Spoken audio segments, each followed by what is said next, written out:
तस्वीर आपको दिखाते हैं। रूस के कजान पहुंचे प्रधानमंत्री नरेंद्र मोदी की। ब्रिक्स सम्मेलन में हिस्सा लेंगे प्रधानमंत्री नरेंद्र मोदी और फिलहाल कजान में पीएम मोदी का जिस तरीके से जोरदार स्वागत हो रहा है उसकी ये पहली तस्वीर।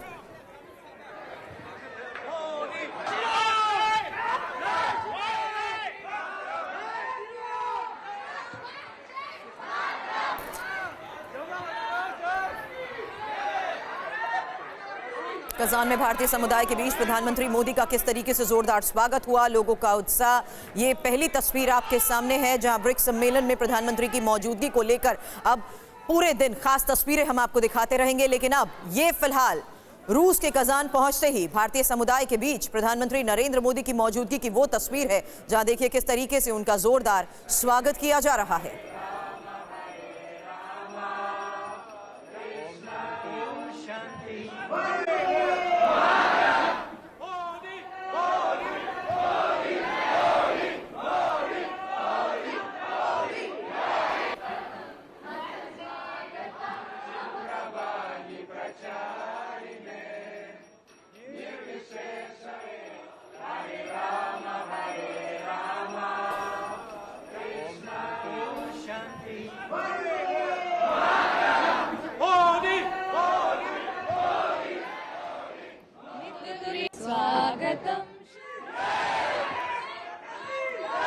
तो देखिए किस तरीके से पारंपरिक अंदाज में प्रधानमंत्री का स्वागत किया जा रहा है और प्रधानमंत्री की मौजूदगी के बीच लोगों के उत्साह की भी अब ये तस्वीरें लगातार सामने आ रही हैं। फिलहाल अब रूस में कई अहम बैठक के बारे में जो खबर मैंने आपको बताई उसमें आपको बता दें प्रधानमंत्री नरेंद्र मोदी के साथ होने वाली बैठक को लेकर भी खबर बड़ी है। चीन के राष्ट्रपति शी जिनपिंग से मुलाकात और प्रधानमंत्री मोदी और जिनपिंग की द्विपक्षीय वार्ता भी संभव। 4 साल बाद दोनों नेताओं की द्विपक्षीय बैठक संभव है।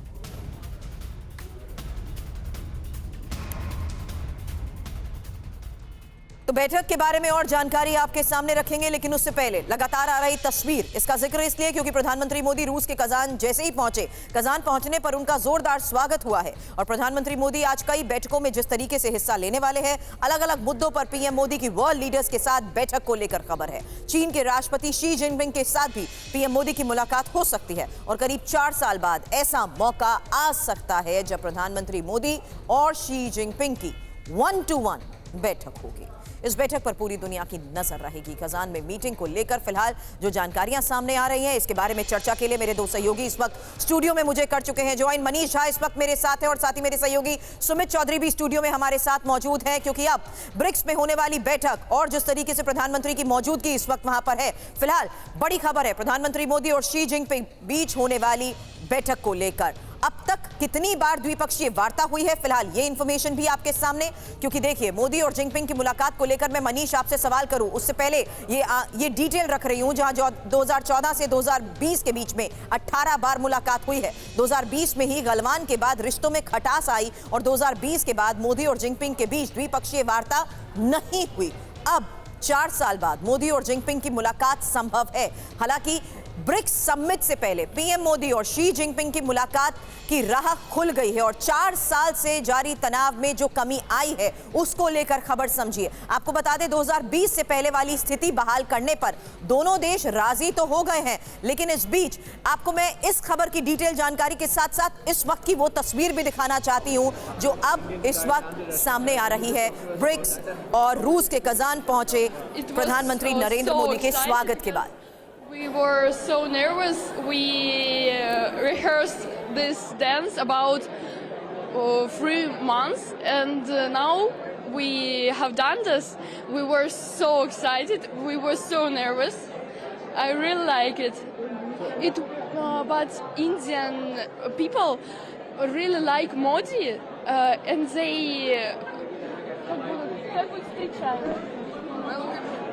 they welcome he very excited, very loud. It was so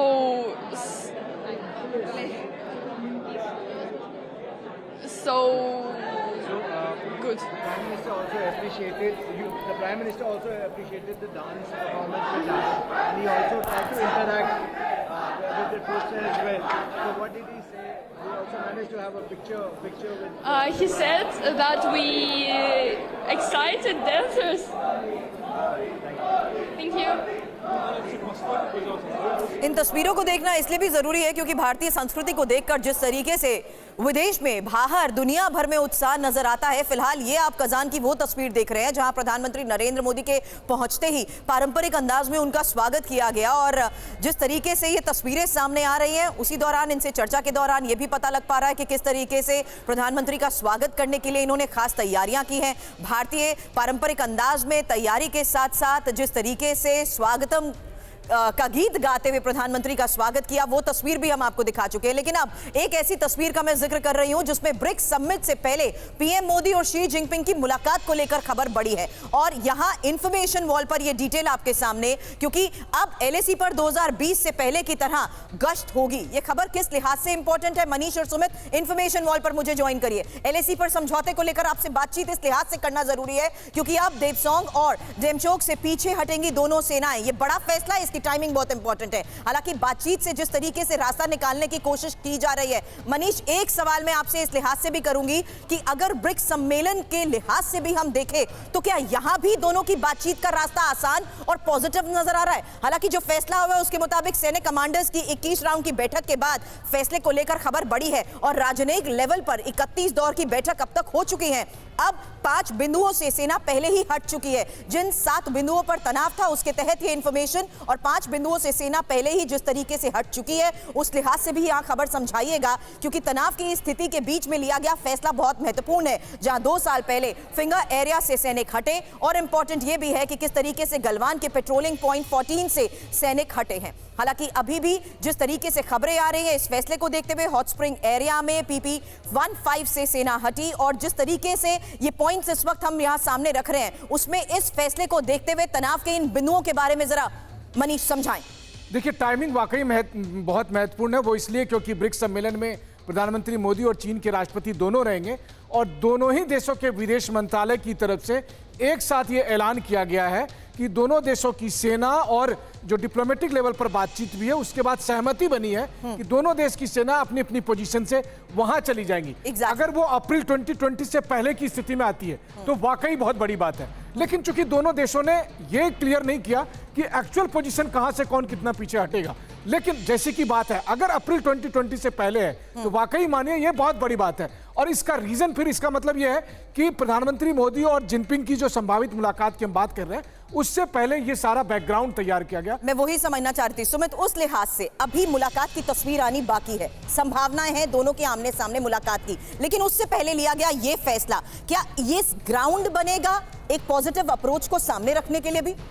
मैं आपको बताऊं सुरभि, ये जितने पेट्रोलिंग पॉइंट हैं, पेट्रोलिंग पॉइंट 1 से लेकर पेट्रोलिंग पॉइंट नीचे 34 तक आते हैं, खासतौर पे साउथ आप डेमचौक की बात करते हैं। मैं इन पर 2020 से पहले और 2020 के बाद दोनों बार इनमें ट्रैवल कर चुका हूं, देख चुका हूं, और मैं आपको इतना बता सकता हूं सबसे ज्यादा कन्फ्रंट्रेशन, सबसे ज्यादा दिक्कत थी डेप्सांग को लेकर, यानी PP11 से लेकर PP11A, PP11-12 और PP11-13, यानी ये पेट्रोलिंग पॉइंट ऐसे थे जो सबसे ज्यादा संवेदनशील थे क्योंकि डेप्सांग एक ऐसा इलाका है जो बहुत अंदर तक इंसर्ट करता है। चीन का मानना यह था कि उसने यहां पर 2020 के बाद यथास्थिति को बदला, हालांकि ये चीजें 2013 में हो गई थी, लेकिन चीन वहां से हटने को तैयार नहीं था। सबसे इंपॉर्टेंट था, अगर आप देखें नॉर्थ पैंगोंग से हो, साउथ पैंगोंग से हो, वहां पर ऑलरेडी पेट्रोलिंग पॉइंट डिसाइड कर दिए गए थे, लेकिन डेप्सांग और डेमचौक को लेकर सबसे ज्यादा कन्फ्रंट्रेशन था क्योंकि चीन वहां से हटने का नाम नहीं ले रहा था। तो यही वजह थी भारत की तरफ से ये कहा गया कि आप यथास्थिति को वापस लाइए, जिसमें माफ कीजिएगा चीन लगातार मनाही कर रहा था, लेकिन अब पेट्रोलिंग पॉइंट कैसे होंगे, क्या ग्रे एरिया डिसाइड किए जाएंगे, यह भी दोनों तरफ से डिसाइड नहीं हुआ, लेकिन यह तभी होगा जब दोनों नेताओं की बैठक होगी, फिर लोकल कमांडर जो हैं, जो ग्राउंड पर होते हैं, वो डिसाइड करेंगे। लेकिन इसको लेकर सहमति बनना भी बहुत बड़ी बात है।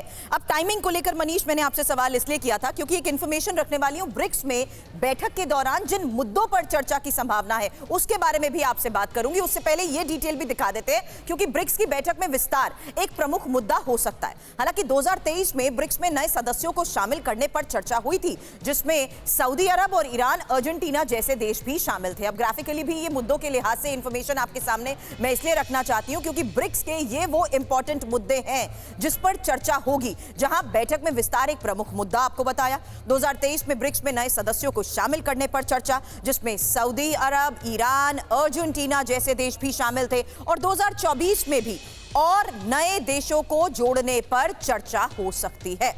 अब ब्रिक्स देशों के बीच आर्थिक सहयोग को और मजबूत करने पर जोर दिया जा सकता है। हालांकि ब्रिक्स विकासशील देशों की समस्याओं और उनकी आवाज को वैश्विक मंच पर अधिक प्रभावी तरीके से उठाने पर काम कर सकता है और जलवायु परिवर्तन, गरीबी उन्मूलन, स्वास्थ्य सेवाओं में सुधार जैसे मुद्दों पर भी बात हो सकती है। रूस और यूक्रेन के बीच चल रहे संघर्ष और इसके वैश्विक प्रभाव पर भी चर्चा।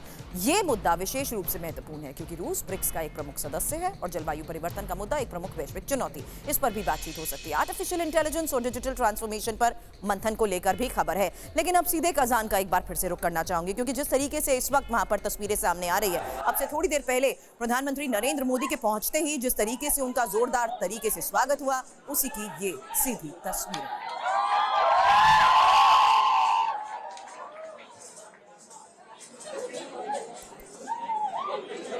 मनीष, इन तस्वीरों की हम चर्चा हर बार इसलिए भी करते हैं क्योंकि भारतीय संस्कृति को देखते हुए जितने उत्सुक ये नजर आते हैं, यही इनको मौका मिलता है जब प्रधानमंत्री का स्वागत करने के लिए भी इनके कई महीनों से इस तरीके की रिहर्सल्स और प्रैक्टिस शुरू हो जाती है। देखिए, अच्छी बात यह है रूस के संदर्भ में कि रूस में भारतीय कला संस्कृति को प्रैक्टिस करने वाले बहुत से आपको रूसी लोग मिल जाएंगे। ये जो रूसी महिलाएं, रूसी बच्चों को आप देख रहे हैं, ये अलग अलग तरह के नृत्य कला और गीत संगीत को उनको लेकर आते हैं। बहुत सारी आपको लड़कियां वहां पर अच्छी हिंदी में या बॉलीवुड के गाने पर तो खैर थिरकना हर रूसी ही है, चाहे वो राज कपूर के जमाने से लेकर आज तक मिथुन चक्रवर्ती वहां पर सुपरस्टार बने हुए हैं। तो कहने का मतलब यह है कि इन कला संस्कृतियों के बीच में जब प्रधानमंत्री मोदी वहां रूस में पहुंचे हैं, कजान में पहुंचे हैं, और उस वक्त ये सब जो दृश्य आप देख रहे हैं कि प्रधानमंत्री खुद इसे जो सांस्कृतिक यहाँ पर प्रदर्शन, सांस्कृतिक कला का जो प्रदर्शन किया जा रहा है उसको वो देख रहे हैं। तो प्रधानमंत्री की मौजूदगी में ये सब कुछ हो रहा है। ये एक तरह से पूरी दुनिया को दरअसल एक कम्युनिकेट करने की कोशिश भी होती है कि देखिए भारतीय संस्कृति दुनिया के कोने कोने में कैसे छाई हुई है, कि जहाँ भी प्रधानमंत्री जाते हैं वहाँ इंडियन कम्युनिटी के लोग हों या फिर वहाँ पर रहने वाले जो स्थानीय समुदाय के लोग हों, वो किस तरीके से उनके आगवानी के लिए, उनके स्वागत के लिए इस तरह का सांस्कृतिक कार्यक्रम प्रस्तुत करते हैं। लेकिन इनके साथ दूसरी बात भी है कि आज की तारीख में भारत, रूस हो या फिर भारत और ब्रिक्स के बाकी सदस्य देशों के साथ जो हमारा संबंध डेवलप हो रहा है, वहां पर हम एक अल्टरनेट व्यवस्था की बात कर रहे हैं, उस वैकल्पिक व्यवस्था की बात कर रहे हैं जो पश्चिम से बहुत ज्यादा प्रभावित नहीं होगा। पश्चिमी कला संस्कृति से परे उनकी अपनी जो निजी संस्कृति है उनको भी हम किस तरीके से दिखा सकते हैं, और उसके लिए रूस वाकई में साहित्य हो, कला हो, संस्कृति हो, हर जगह पर अगर आप देखें तो भारत और रूस के जो संबंध है बीते 8 दशकों में ये और प्रकार हुआ। गंगा से वोल्गा तक जो संबंध बने उसका परिणाम था कि जब रूस और यूक्रेन का युद्ध हुआ, जब पूरी दुनिया ने रूस का साथ छोड़ दिया था, तब भारत उसके साथ खड़ा था। आज देखिए इस मौके के तहत क्या ये पश्चिम को एक बड़ा मैसेज भी सुमित देने की कोशिश करेगा कि तमाम सैंक्शंस के बावजूद कोई असर नहीं पड़ा और वो आर्थिक तौर पर भी बड़े विकल्प को लेकर संभावनाएं तलाश चुके हैं? सुमित, देखिए, बिल्कुल भारत अब लगातार रूस के साथ जो संबंध हुए, वो चाहे आप कह सकते हैं कि वेस्टर्न प्रेशर को लेकर हो या फिर भारत और रूस की स्ट्रैटेजिक पार्टनरशिप बहुत पुरानी है, बहुत मजबूत है, और अब ये इकोनॉमिक स्ट्रैटेजिक पार्टनरशिप में तब्दील होने वाली है। क्योंकि हम लगातार, जैसा मनीष भी बता रहे हैं कि देखिए भारत की संस्कृति का जुड़ाव, फिल्मों का जुड़ाव, बॉलीवुड का जुड़ाव, ये सारी चीजें एक तरह कंसोलिडेट हैं। लेकिन अब होगा next level of strategic partnership, यानी वो होगा इकोनॉमिक स्ट्रैटेजिक पार्टनरशिप, जिसके अंदर भारत और खासतौर पर रूस कैसे एनर्जी के सेक्टर के अंदर, ऑयल के सेक्टर के अंदर अपने आप को एक साथ खड़े कर सकते हैं, और वो भी आप मानिए कि नए रूट्स को डेवलप कर, चाहे वो व्लादिवोस्तोक से आप कह सकते हैं कि चेन्नई का रूट हो या फिर नए इकोनॉमिक कॉरिडोर्स हो, इसको लेकर कैसे काम कर सकते हैं। ये सारी चीजें, ये सारे विजिट उसी को दर्शा रही है। हालांकि ये 2 तस्वीरें भी फिलहाल आपको हम दिखा रहे हैं, जहां एक बार फिर से आपको बता दूं, ये सीधी तस्वीरें सामने आ रही हैं प्रधानमंत्री नरेंद्र मोदी के पहुंचते ही किस तरीके से उनका स्वागत हो रहा है। लेकिन इस बीच जिस खबर को देखते हुए हम ये चर्चा कर रहे हैं वो है भारत चीन के बीच LAC समझौते पर, और अब आर्मी चीफ की तरफ से इसको लेकर क्या कहा गया, खबर आ रही है, कहा गया कि हम लोग विश्वास बहाली की कोशिश कर रहे हैं। विश्वास कैसे बहाल किया जाएगा, इस पर काम, बफर जोन का उल्लंघन नहीं होना चाहिए। भारत और चीन के बीच LAC पर समझौता हुआ है। समझौते के मुताबिक LAC पर दोनों देशों की सेना पीछे हटेगी। So as of now, what has happened? We are trying to restore the trust. How the trust will get restored? It will get restored once we are able to see each other, and we are able to convince each other. Look, the buffer zones which are there, which have been created, we are not creeping, and both have to reassure each other. Buffer zone वाली समस्या कैसे सुलझेगी, इसी बात का information wall पर सुमित आप जिक्र कर रहे थे थोड़ी देर पहले। बिल्कुल, देखिए मैं खासतौर पे बफर जोन कैसे डिसाइड होगा, जब साउथ पेंगोंगसो के अंदर या नॉर्थ पेंगोंगसो के अंदर लगातार बफर जोन क्रिएट किए गए तो 2-2, 3-3 किलोमीटर दोनों सेनाएं पीछे हट गई। आप कह सकते हैं कि आप खासतौर पे जो फिंगर एरियाज थे वहां से पीछे हट गई। तो अब इंपॉर्टेंट ये है कि यहां पर कैसे बफर जोन तैयार किए जाएंगे, जिसमें ना सिर्फ आपको टैंक आर्टिलरी अपनी पीछे लेकर जानी पड़ेगी, इन्फेंट्री को मूव करना पड़ेगा पीछे, लेकिन पेट्रोलिंग का कैसा मैकेनिज्म होगा या कैसे आप पेट्रोलिंग करेंगे ये अभी डिसाइड नहीं हुआ। और यही सबसे इंपॉर्टेंट है, क्योंकि भारत इन इलाकों में पहले पेट्रोलिंग करता आया है। भारत की यहां पर यथास्थिति अगर 2020 की बात की जाए, भारत की मौजूदगी थी, इंफ्रास्ट्रक्चर था, तो ये सारी चीजों को कैसे डिस्कस किया जाएगा, कैसे आप कह सकते हैं कि नए मैकेनिज्म में डेवलप किया जाएगा, यही एक बड़ा चैलेंज है। हालांकि इस नए मैकेनिज्म की अगर आप बात कर रहे हैं तो उसमें अगर विश्वास की बात आ रही है तो आज के इस समय में मनीष ये सवाल इंपॉर्टेंट हो जाता है कि दोनों अगर वैश्विक स्तर पर भी एक टेबल पर हैं तो उसमें विश्वास बहाली की कोशिश के प्रति भी ये एक बहुत बड़ा प्रयास। मनीष, देखिए राजनीतिक बयानबाजी से अलग जो आर्मी चीफ अभी आपको कह रहे थे, हमें चीन को लेकर फूक फूक कर कदम रखने की जरूरत है। 1962 में भी हमने यही देखा, 2020 में भी हमने देखा। तो हिंदी चीनी भाई भाई के नारे से नारे में हमें बहना नहीं है। अब यह है कि दिक्कत कहां आती है। अभी तक आप देखते हैं कि हम भारत चीन सीमा को कहते हैं LAC, line of actual control, लेकिन इनके अलावा जो पंगा आ रहा है वो है लाइन ऑफ परसेप्शन को लेकर। दोनों देशों के अपने अपने लाइन ऑफ परसेप्शन है। मसलन अगर मैं उदाहरण दे दूं आपको, तो मान लीजिए जहां पर आप खड़ी हैं वहां पर भारतीय सेना की पोस्ट बनी हुई है, जहां पर हम लोग खड़े हैं मान लीजिए यहां पर चाइनीज सेना के पोस्ट है। इस बीच की जो लाइन है, इस बीच की लाइन में मेरा चीन का दावा है कि हमारा वहां तक है, आपका दावा है कि यहां तक है। तो भारतीय सैनिक जब यहां तक पेट्रोलिंग कर रहे थे तो चीन मना करता है, और जब चीनी सैनिक वहां जाते हैं तो भारत मना करता है। तो ये जो एरिया है, इसी एरिया को बफर जोन भी कह लीजिए। इसी एरिया में कितनी पेट्रोलिंग होगी वो भी बात तय होगी, और इसी से तय होगा कि वाकई में जो हमने 3 दर्जन से अधिक बातचीत की है तो हमें हाथ में मिला क्या है। तनाव की स्थिति को आपने बहुत सरल शब्दों में और आसानी से समझा तो दिया है, लेकिन अब जिस तरीके से आर्थिक पहलुओं को लेकर ब्रिक्स पर सबकी नजर है, उसमें डॉलर को टक्कर देने के लिए ब्रिक्स के प्लान को लेकर अब खबर जानिए। कजान में ब्रिक्स की करेंसी पर चर्चा संभव है और डॉलर और यूरो पर निर्भरता कम करने की योजना को लेकर खबर बड़ी है। हालांकि ब्रिक्स की बैठक में अपनी करेंसी पर चर्चा हो सकती है। अब आपको हम ये बताएंगे कि आखिर ब्रिक्स की इस नई करेंसी की डिमांड हो क्यों रही है। क्योंकि डॉलर और यूरो पर निर्भरता कम होगी, आपस में व्यापार में आसानी होगी। 2022 में रूस ने नई करेंसी की बात कही। अब करेंसी के असर को, ब्रिक्स की इस करेंसी के असर को भी समझिए, क्योंकि अमेरिकी डॉलर का वर्चस्व इससे घटेगा और दुनिया का जहां 69% कारोबार अमेरिकी डॉलर पर होता है, एशिया प्रशांत क्षेत्र में 74% कारोबार डॉलर में। वहीं नई करेंसी से होगा क्या, यह भी एक बड़ा सवाल है।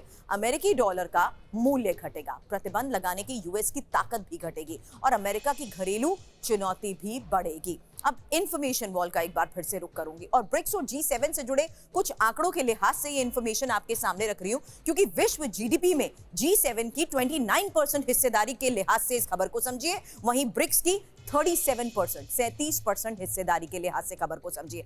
वस्तु व्यापार में हिस्सेदारी, क्योंकि हम आर्थिक तौर पर अगर मुद्दों की बात कर रहे हैं तो आर्थिक लिहाज से वस्तु व्यापार में हिस्सेदारी को देखते हुए G7 की 31% हिस्सेदारी है, जबकि ब्रिक्स की 22% हिस्सेदारी है। यह इंफॉर्मेशन इस लिहाज से भी समझनी जरूरी है क्योंकि विश्व आबादी में G7 की 10% की हिस्सेदारी है और ब्रिक्स की है 46% की हिस्सेदारी। यह इंफॉर्मेशन आपके सामने इस लिहाज से भी, अब जहां वैश्विक संपत्ति में हिस्सेदारी के तौर पर देखें तो G7 की 50%, जबकि ब्रिक्स की 28% है। यह सवाल और यह इंफॉर्मेशन उस लिहाज से भी हम आंकड़ों के तौर पर समझा रहे हैं, जहां मनीष आज के परिप्रेक्ष्य में, आज की स्थिति में अगर पश्चिम को चुनौती देने के तहत एक और पैरेलल प्लेटफॉर्म के तहत ये फैसले हो रहे हैं तो इसका असर क्या हो सकता है?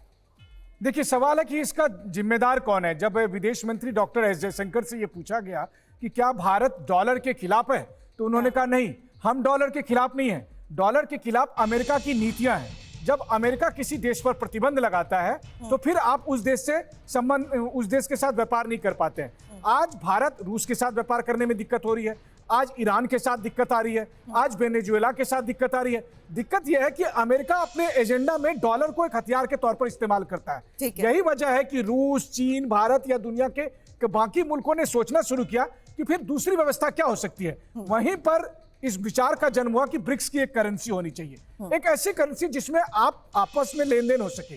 फिलहाल तो कोशिश ये हो रही है कि सभी देश अपनी अपनी नेशनल करेंसी में इस्तेमाल करें, यानी रूस और रूबल का ट्रांजैक्शन हो, रूबल और रुपए का ट्रांजैक्शन हो। अब दूसरी बात यहां पर आ रही है कि देखिए G7 एक अमीर देशों का क्लब है, America, Canada, Britain, France, Germany, इन सब का। उसके बरक्स जब आप ब्रिक्स को लाते हैं तो आज 40 मुल्क ब्रिक्स का सदस्य देश बनने के लिए जा रहे हैं। क्यों? वो इसलिए क्योंकि वो अब पश्चिमी देशों के उस सैंक्शन वाली पॉलिसी और एजेंडे वाली राजनीति से बाहर आना चाहते हैं, और ब्रिक्स का सबसे बड़ा सफलता का उद्देश्य यही है। डॉलर को टक्कर देने के लिए ब्रिक्स के प्लान को लेकर अब खबर जानिए। कजान में ब्रिक्स की करेंसी पर चर्चा संभव है और डॉलर और यूरो पर निर्भरता कम करने की योजना को लेकर खबर बड़ी है। हालांकि ब्रिक्स की बैठक में अपनी करेंसी पर चर्चा हो सकती है। अब आपको हम ये बताएंगे कि आखिर ब्रिक्स की इस नई करेंसी की डिमांड हो क्यों रही है। क्योंकि डॉलर और यूरो पर निर्भरता कम होगी, आपस में व्यापार में आसानी होगी। 2022 में रूस ने नई करेंसी की बात कही। अब करेंसी के असर को, ब्रिक्स की इस करेंसी के असर को भी समझिए, क्योंकि अमेरिकी डॉलर का वर्चस्व इससे घटेगा और दुनिया का जहां 69% कारोबार अमेरिकी डॉलर पर होता है, एशिया प्रशांत क्षेत्र में 74% कारोबार डॉलर में। वहीं नई करेंसी से होगा क्या, यह भी एक बड़ा सवाल है। अमेरिकी डॉलर का मूल्य घटेगा, प्रतिबंध लगाने की यूएस की ताकत भी घटेगी और अमेरिका की घरेलू चुनौती भी बढ़ेगी। अब इंफॉर्मेशन वॉल का एक बार फिर से रुख करूंगी और ब्रिक्स और G7 से जुड़े कुछ आंकड़ों के लिहाज से ये इंफॉर्मेशन आपके सामने रख रही हूं, क्योंकि विश्व जीडीपी में G7 की 29% हिस्सेदारी के लिहाज से इस खबर को समझिए, वहीं ब्रिक्स की 37% हिस्सेदारी के लिहाज से खबर को समझिए। वस्तु व्यापार में हिस्सेदारी, क्योंकि हम आर्थिक तौर पर अगर मुद्दों की बात कर रहे हैं तो आर्थिक लिहाज से वस्तु व्यापार में हिस्सेदारी को देखते हुए G7 की 31% हिस्सेदारी है, जबकि ब्रिक्स की 22% हिस्सेदारी है। यह इंफॉर्मेशन इस लिहाज से भी समझनी जरूरी है क्योंकि विश्व आबादी में G7 की 10% की हिस्सेदारी है और ब्रिक्स की है 46% की हिस्सेदारी। यह इंफॉर्मेशन आपके सामने इस लिहाज से भी, अब जहां वैश्विक संपत्ति में हिस्सेदारी के तौर पर देखें तो G7 की 50%, जबकि ब्रिक्स की 28% है। यह सवाल और यह इंफॉर्मेशन उस लिहाज से भी हम आंकड़ों के तौर पर समझा रहे हैं, जहां मनीष आज के परिप्रेक्ष्य में, आज की स्थिति में अगर पश्चिम को चुनौती देने के तहत एक और पैरेलल प्लेटफॉर्म के तहत ये फैसले हो रहे हैं तो इसका असर क्या हो सकता है? देखिए, सवाल है कि इसका जिम्मेदार कौन है। जब विदेश मंत्री डॉक्टर एस जयशंकर से यह पूछा गया कि क्या भारत डॉलर के खिलाफ है, तो उन्होंने कहा नहीं, हम डॉलर के खिलाफ नहीं है। डॉलर के खिलाफ अमेरिका की नीतियां हैं। जब अमेरिका किसी देश पर प्रतिबंध लगाता है तो फिर आप उस देश से संबंध, उस देश के साथ व्यापार नहीं कर पाते हैं। आज भारत रूस के साथ व्यापार करने में दिक्कत हो रही है, आज ईरान के साथ दिक्कत आ रही है, आज वेनेजुएला के साथ दिक्कत आ रही है। दिक्कत यह है कि अमेरिका अपने एजेंडा में डॉलर को एक हथियार के तौर पर इस्तेमाल करता है। यही वजह है कि रूस, चीन, भारत या दुनिया के बाकी मुल्कों ने सोचना शुरू किया कि फिर दूसरी व्यवस्था क्या हो सकती है। वहीं पर इस विचार का जन्म हुआ कि ब्रिक्स की एक करेंसी होनी चाहिए, एक ऐसी करेंसी जिसमें आप आपस में लेन देन हो सके। फिलहाल तो कोशिश ये हो रही है कि सभी देश अपनी अपनी नेशनल करेंसी में इस्तेमाल करें, यानी रूस और रूबल का ट्रांजैक्शन हो, रूबल और रुपए का ट्रांजैक्शन हो। अब दूसरी बात यहां पर आ रही है कि देखिए G7 एक अमीर देशों का क्लब है, America, Canada, Britain, France, Germany, इन सब का। उसके बरक्स जब आप ब्रिक्स को लाते हैं तो आज 40 मुल्क ब्रिक्स का सदस्य देश बनने के लिए जा रहे हैं। क्यों? वो इसलिए क्योंकि वो अब पश्चिमी देशों के उस सैंक्शन वाली पॉलिसी और एजेंडे वाली राजनीति से बाहर आना चाहते हैं, और ब्रिक्स का सबसे बड़ा सफलता का उद्देश्य यही है। अब अमेरिका से लीक रिपोर्ट के जरिए हुआ खुलासा, न्यूक्लियर मिसाइल से हमला नहीं करेगा इजराइल। न्यूक्लियर मिसाइल की मूवमेंट नहीं, रिपोर्ट के आधार पर यह दावा किया जा रहा है। जेरिको 2 मिसाइल की गतिविधि नहीं देखी गई है।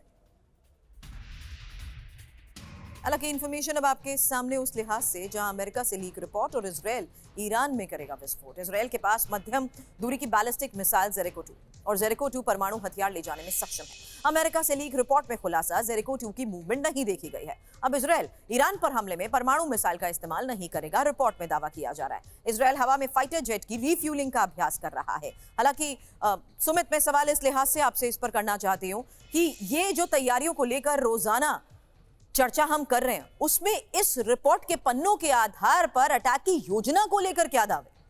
देखिए, आप इसको दो तरीकों से समझिए। एक तो ये है कि इजराइल लगातार अपनी तैयारियां कर रहा है, खासतौर पर ईरान को लेकर। लेकिन क्या आपने कभी सुना कि वॉर की तैयारियां या फिर इस तरीके की इजराइल की तैयारियां कभी लीक हो गई? ये एक तरीके का आप कहते हैं साइकोलॉजिकल इफेक्ट है ईरान के ऊपर डालने के लिए, ईरान को प्रेशराइज करने के लिए कि देखिए हम लगभग तैयार हैं, हम आप पर अटैक करेंगे। और यही वजह है कि ये पन्ने जानबूझकर, चाहे वो अमेरिका की तरफ से हो चाहे वो इजराइल की तरफ से हो, ये लीक किए गए। और ये इसलिए दिखाया गया कि कैसे अटैक किए जाएंगे, क्योंकि अब तक आप किसी भी वॉर फ्रंट को देख लीजिए, इस तरीके से जानकारियां, स्पेसिफिक जानकारियां कि कौन सा एयरक्राफ्ट तैयार होगा, कौन सा एयरक्राफ्ट लॉन्च होगा, कैसे रिफ्यूलिंग होगी, कैसे अटैक होगा, इस तरीके के जो चीजें निकलती है इंफॉर्मेशन, ये साइकोलॉजिकल इफेक्ट डालने के लिए होती है। और खास तौर पर इजराइल या अमेरिका की तरफ से ये इसीलिए किया जा रहा ताकि ईरान को प्रेशराइज किया जा सके कि देखिए अगर आप पीछे नहीं हटे, अगर आपने कॉम्प्रोमाइज नहीं किया, आपने लगातार बातचीत नहीं की, तो फिर निश्चित तौर पर इजराइल लगभग तैयार है यहाँ पर अटैक करने के लिए। ठीक है, लेकिन एक तस्वीर भी अब दिखाना चाहूंगी जहां इजराइल का बैरूत पर बड़ा हमला हुआ है और आईडीएफ का बैरूत पर सीरियल अटैक। लगातार 4 घंटे तक बैरूत पर अटैक को लेकर खबर है और हिजबुल्लाह के गढ़ में बारूदी बारिश की ये एक और तस्वीर सामने आई है।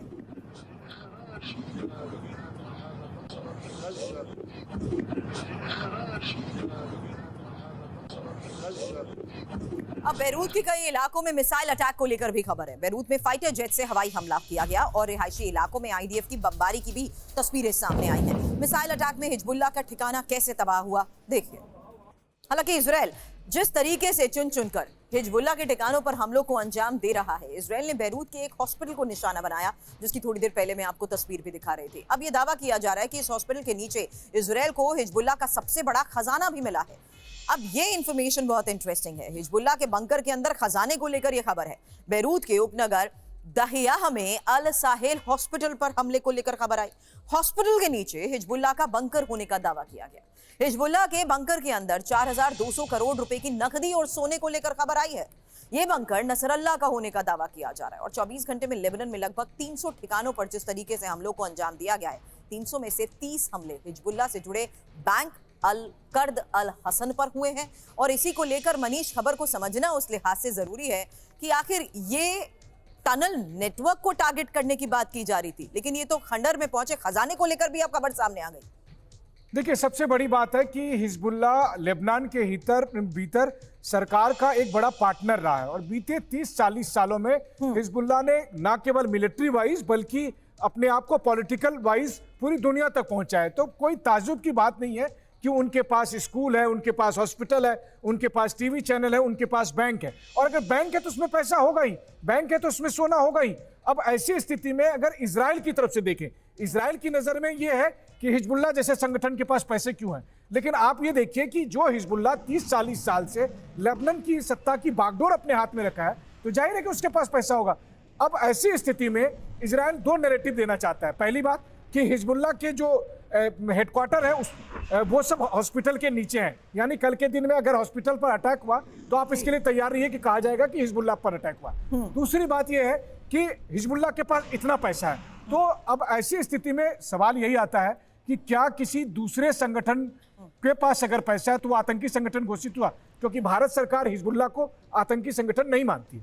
बिल्कुल, लेकिन ये बात सुमित कल भी आपने समझाई थी जब आपने ये कहा था कि उनकी सोर्स ऑफ इनकम को खत्म करने के लिए, पूरी तरीके से कट करने के लिए भी बैंक को टारगेट किया गया है। आप दोनों का फिलहाल हमें ज्वाइन करने के लिए आज बहुत बहुत शुक्रिया।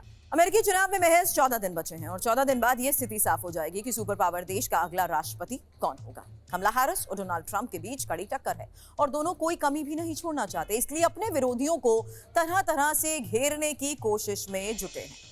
डोनाल्ड ट्रंप निजी हमले कर रहे हैं, कमला हैरिस ट्रंप के पुतिन से रिश्तों को मुद्दा बना रही है। हालांकि हर किसी को 5 नवंबर का इंतजार है, लेकिन अब जो तस्वीरें सामने आ रही हैं वो देखिए। आज तस्वीर आपको दिखाते हैं डोनाल्ड ट्रंप के डांस मूव की। इन चुनावों में डोनाल्ड ट्रंप एक खास तरीके से, एक खास तरह का डांस कर रहे हैं जिसे ट्रंप स्टाइल कहा जा रहा है। ट्रंप अपनी हर सभा में इस डांस मूव को करते हैं। उनका ये स्टाइल उनके प्रशंसकों में खासा मशहूर भी हो चुका है। इसकी चर्चा सोशल मीडिया पर भी है, तरह तरह के मीम्स भी इस पर बन रहे हैं। नॉर्थ कैरोलिना की एक सभा में ट्रंप ने अपने डांस में कुछ और स्टेप्स भी जोड़े और अब उनका ये नया स्टेप वायरल हो रहा है।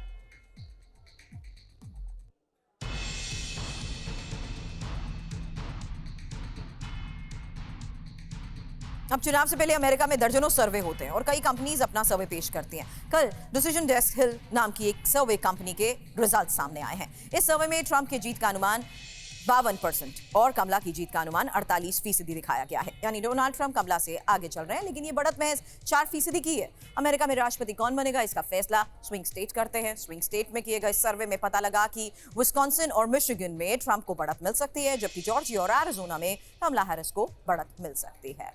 वक्फ बिल पर जेपीसी मीटिंग में फिर हंगामा हुआ है और टीएमसी के कल्याण बनर्जी और बीजेपी के अभिजीत गंगोपाध्याय में तीखी बहस को लेकर खबर आ रही है। नोकझोंक के बीच कल्याण बनर्जी की टेबल पर रखी बोतल गिर गई। बैठक के दौरान दोनों नेता आक्रामक हो गए। उड़ीसा के एक संगठन के सदस्य अपनी राय रख रहे थे, तभी पूरा हंगामा हुआ क्या, इस बारे में और जानकारी के साथ मेरे सहयोगी आनंद प्रकाश पांडे हमें ज्वाइन कर चुके हैं। आनंद, क्या खबर बैठक के बारे में? देखिए, कमेटी की बैठक चली थी, जो वक्फ बिल पर जो जेपीसी कमेटी बनाई गई है, उसमें उड़ीसा का एक संगठन आया था जो अपनी बात रख रहा था वक्फ बिल को लेकर, और साथ ही साथ इसी बीच में अभिजीत गंगोपाध्याय जो कि बीजेपी की तरफ से सदस्य हैं और लोकसभा के सांसद हैं, और कल्याण बनर्जी जो कि टीएमसी के सदस्य हैं, इन दोनों के बीच में वक्फ बिल को लेकर बहस शुरू हो गई।